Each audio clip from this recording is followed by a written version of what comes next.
Next topic is capital account. So let's start. Firm और firm के कुछ partner हैं, तोलू मोलू। ये तोलू मोलू तो फॉर एवर हमारे साथ चलते रहेंगे। फर्म जो भी पैसा अर्न करेगी वो पार्टनर को ही तो डिस्ट्रीब्यूट करेगी। आखिरकार पार्टनर की मेहनत है और ये पैसा मिलना भी उनको है और वो डिजर्व भी करते हैं। तो इसलिए भाई पार्टनर का कैपिटल अकाउंट भी तो बनना चाहिए। आपको एक चीज याद होगी, +1 में आप P&L अकाउंट बनाते थे, वहां पे आपके पास नेट प्रॉफिट निकल के आता था। उस नेट प्रॉफिट को आप कहां ऐड करते थे? ऑनर की कैपिटल में। यानी कोई प्रॉफिट आ रहा है तो ऐड, अगर विड्रॉन करा है तो उसे डिडक्ट, यानी कि ऑनर कैपिटल में दिखाते थे ना। तो इस हिसाब से जितनी प्रॉफिट की कैलकुलेशन को करना जरूरी है उतना ही पार्टनर के कैपिटल अकाउंट की कैलकुलेशन करना भी जरूरी है। आगे बढ़ने से पहले मैं आपको एक बात बता दूं, अकाउंट्स 5 चीजों से मिलकर बनाए। ये क्लियर वर्ड, C का मतलब कैपिटल, L का मतलब लायबिलिटीज, E का मतलब एक्सपेंसेस, A का मतलब एसेट्स, R रिवेन्यू। ठीक है, कैपिटल, लायबिलिटी और रिवेन्यू ये किस नेचर के हैं? इनकी डेबिट साइड डिक्रीज होती है और क्रेडिट साइड इंक्रीज होती है। एक्सपेंसेस और एसेट का क्या नेचर है? डेबिट साइड इंक्रीज और क्रेडिट साइड डिक्रीज। आप कोई भी अकाउंट बनाओ, एक्सपेंसेस का बनाओ, कोई भी अकाउंट बना रहे हो, उसका ओपनिंग बैलेंस हमेशा किस साइड आएगा? जिस साइड वो बढ़ रही है। Capital account, let's start. सबसे पहले डेबिट साइड और एक क्रेडिट साइड।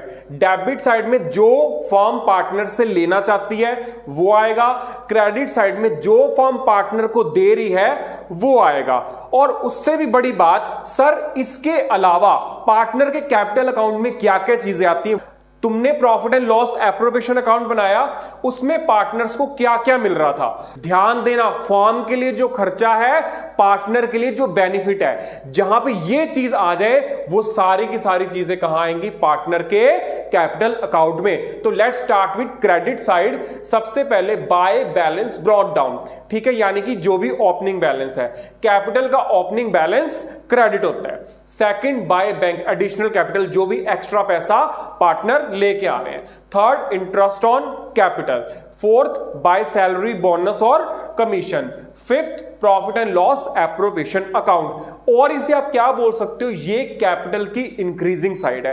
अब चलते हैं डेबिट साइड पे। फर्म पार्टनर से क्या क्या चीज लेगी? फर्स्ट, अगर कोई भी कैपिटल विड्रॉन करता है, यानी कि अपनी पूंजी में से पैसा निकालता है। दूसरा, ड्रॉइंग्स, जो वो ड्रॉइंग्स अपने पर्सनल यूज के निकाल रहा है। अब बच्चे सोचते हैं कि कैपिटल विड्रॉ और ड्रॉइंग दोनों सेम है। नहीं, दोनों में अंतर है। कैपिटल विड्रॉन, कैपिटल में से पैसा निकालना, यानी कि जो आपने पैसा फॉर्म में लगाया है, इन्वेस्ट करा है, उसमें से पैसा निकालना, वो कैपिटल विड्रॉन है।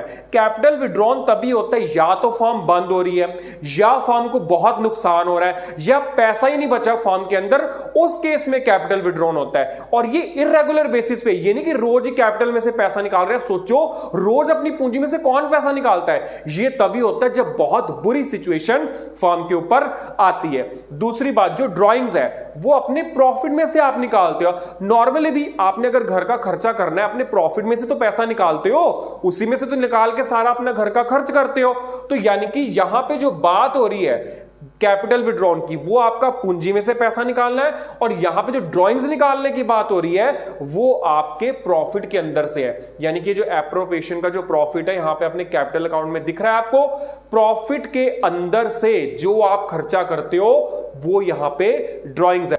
Next, interest on drawings.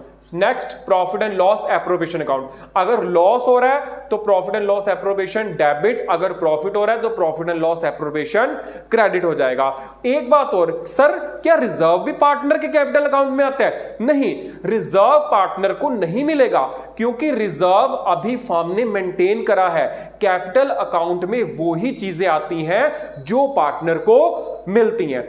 एक चीज और, यहां पे ओपनिंग बैलेंस देखो और इधर क्लोजिंग बैलेंस, इन दोनों में डिफरेंस आता है। ऐसा क्यों हो रहा है? क्योंकि फ्लक्चुएशन की वजह से। यहां पे आपने बीच में जितनी भी आइटम्स लिखी हैं, क्रेडिट साइड में, डेबिट साइड में, कहीं पे कम हो रहा है, कहीं पे ज्यादा हो रहा है, ऐड सब्ट्रैक्ट, इन सब की वजह से कैपिटल अकाउंट के बैलेंस में फ्लक्चुएशन आती है। इसलिए यहां का और यहां का ओपनिंग और क्लोजिंग बैलेंस आपस में मैच नहीं करते।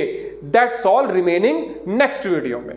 अब हम करेंगे जब हमारे कैपिटल अकाउंट फिक्स है। Let's start. जब हमारे कैपिटल अकाउंट फिक्स होंगे तो दो अकाउंट बनेंगे, कैपिटल अकाउंट, करंट अकाउंट। सीधा सा एग्जांपल है, पहले वो जॉइंट फैमिली में रहते थे, अब वो न्यूक्लियर फैमिली में रहते हैं। यानी कि पहले कैपिटल अकाउंट और जो करंट अकाउंट यहां पे अलग अलग दिख रहा है ना, वो एक मर्ज था। लेकिन कुछ क्या चाहते हैं कि हमारा कैपिटल बैलेंस अलग हो और हमारे प्रॉफिट वाले बैलेंस अलग अलग दिखे, दोनों को अलग अलग दिखाया जाए। यानी कि वो लोग जॉइंट फैमिली में रह के खुश नहीं है, वो कहते हैं कि हम अलग रहना पसंद करते हैं। अच्छा, एक चीज और देखो, जब हमने इनका डिवीजन करा, हमारा जो कैपिटल से रिलेटेड बैलेंस था वो कहां पे विड्रॉल होके आ रहा है, यहां पे। और ड्रॉइंग्स हमारी हमने कहां दिखाई है, करंट अकाउंट में। क्यों? क्योंकि वो हमारे प्रॉफिट्स के अंदर से आती है।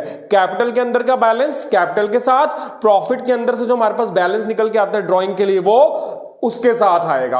अब बस यहां पे क्या हो गया, पार्टनर कैपिटल अकाउंट में कैपिटल वाला बैलेंस आ गया और करंट अकाउंट में क्या आ गया, सारी एप्रोप्रिएशन से रिलेटेड एडजस्टमेंट। आई होप कि आपको अच्छे से क्लियर हो गया होगा। Remaining next lecture.